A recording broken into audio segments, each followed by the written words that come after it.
Hi, Caleb with Brownells here. In today's product spotlight, we're going to be taking a look at the Trijicon MRO HD.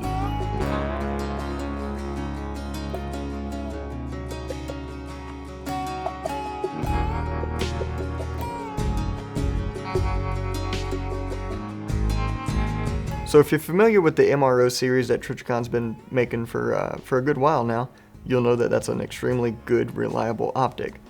And the way that the HD is different than the standard MRO is that it's just that HD, so you don't have any of the lens coloration, and the reticle is way more crisp.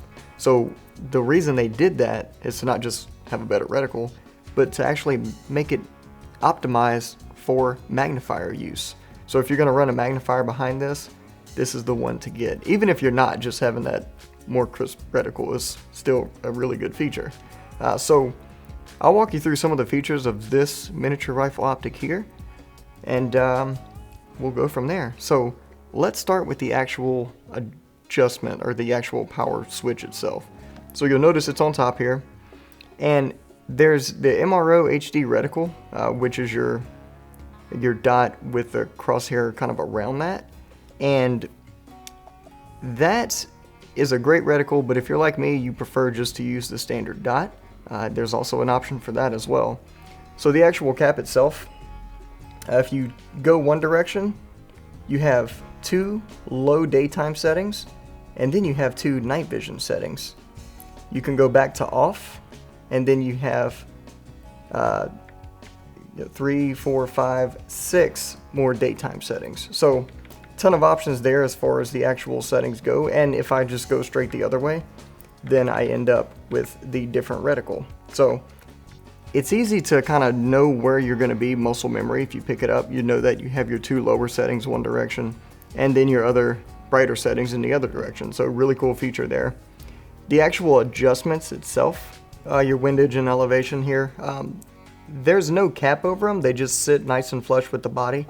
And quite frankly, you don't really need anything more than that. You can just use a coin or the rim of a case to make your adjustments. It's that easy. There's no specialized tool you have to use to get in there.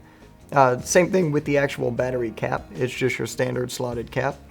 So easy to get that off as well. Now, the body of this thing is, your traditional MRO body. It's nice and solid, all metal construction, so extremely rugged. Now, it's optional as far as using the actual riser mount that comes with it. There's a ton of different options out there. This one right here, the one it comes with, is set up for an absolute co-witness if you're running it with standard AR-15 sights like we are here. But of course you can do a lower third or anything like that with any of the other mounting options out there. And jumping back to the actual adjustments themselves real quick, it's going to be half MOA click adjustments, nice and positive there. And the dot itself, regardless if you're using the HD reticle setting or just the dot setting, is going to be a 2 MOA dot. So as far as red dot optics go, that's super convenient there. Like I said before, it is optimized for the use with a magnifier.